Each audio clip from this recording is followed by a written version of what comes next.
out of Sydney, Australia, here is Robert the Reaper Whittaker!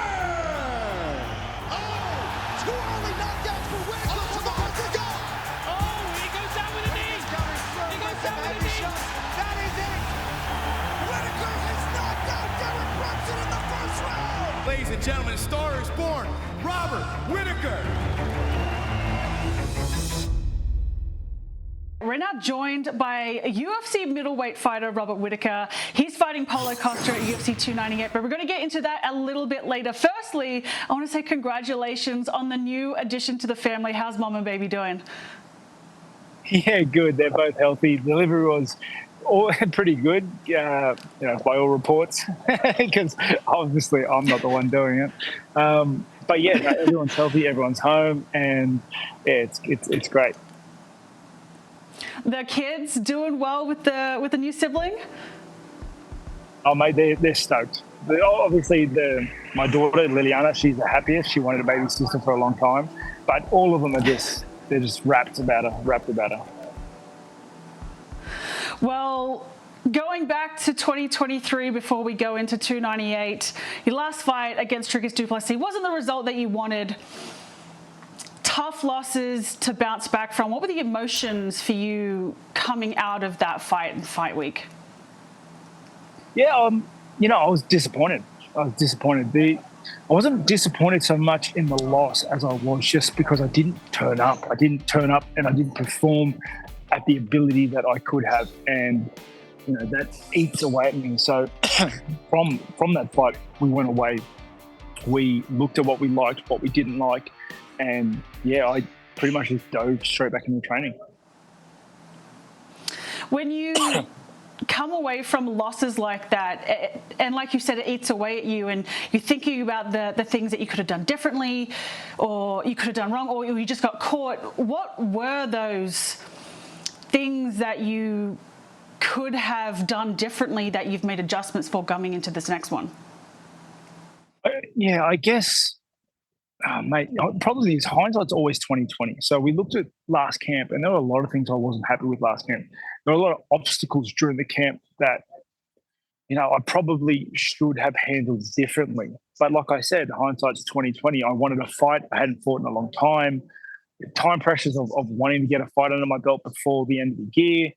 It was, it is what it was. Like, yeah, it is what it is. So it was important for me to recognize that and just get back into training, don't reinvent the wheel, and just put the work in. Was there anything that surprised you in Dricus's game or the way that he kind of fought that you weren't really expecting? Not necessarily, I'm going to say. And I remember feeling it in there. Like, it's like mentally, like I had his number. I could feel it, but my body just didn't perform the way I wanted it to. It let me down in a sense. And, the result is what it was. Sometimes it's not the mind that lets you down, it's the body, that's for sure. Well, 2024, though, it's going to be your 12th year in the UFC. You've kind of come through the ranks. You started winning the Ultimate Fighter, went through welterweight, become the middleweight champion.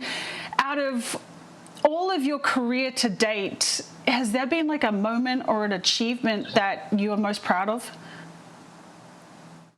Definitely, like career-wise, my achievements are like winning the show to get into the UFC was massive for me because that was my first true hurdle in mixed martial arts.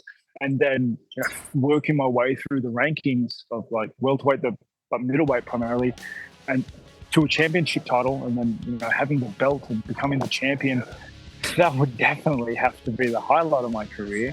I'm proud of the accomplishments that I've been able to achieve in my career, and just the tenure I've been able to stay in the UFC and been able to perform at the level that I have been. The longevity in this sport is very short, and it's as a very testament to you, the fact that you've been able to compete at the level that you have for going on 12 years now in the UFC. But let's go to UFC 298. You're fighting Paulo Costa. This is an interesting fight. how has the training camp been for this one, particularly with a new baby? Yeah, there was. I can't speak about this too much because everyone's just going to hammer me in the comments.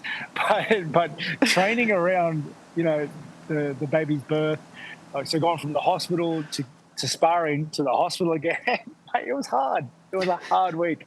I was tired. Okay, I understand Sophia was the one having the baby, but I was tired too. It was tricky, but honestly, everything went pretty smoothly. Like, she's home now. I'm at home now. Camp's been, like I said, after last fight, I kind of just threw myself back at the training. So there wasn't really a camp to start. We ramped up and tweaked training a little bit, but more or less, I've been training to be ready. So yeah, I'm pretty happy with the way things are going. Well, Costa is a big guy, a lot of power.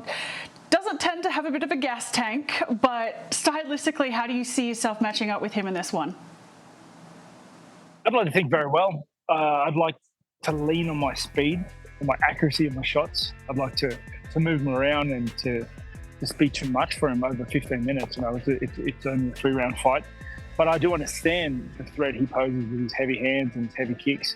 He's a big, strong guy. So I'm going to have to take this fight with a level of gravity. But I do believe I'm better than him.